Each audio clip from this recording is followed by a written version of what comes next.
So, the science of demonic possessions. Oh, my buddy fell over.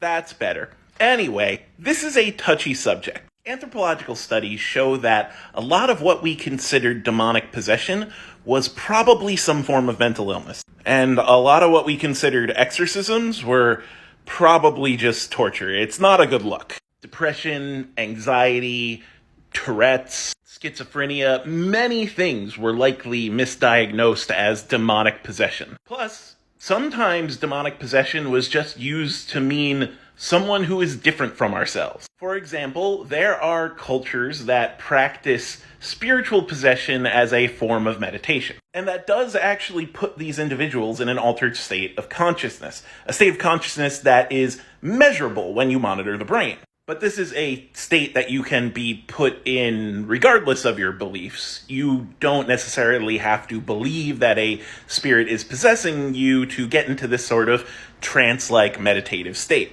And when people in other cultures ended up doing that, people in more dominant cultures and religion would point at it and go, demonic possession.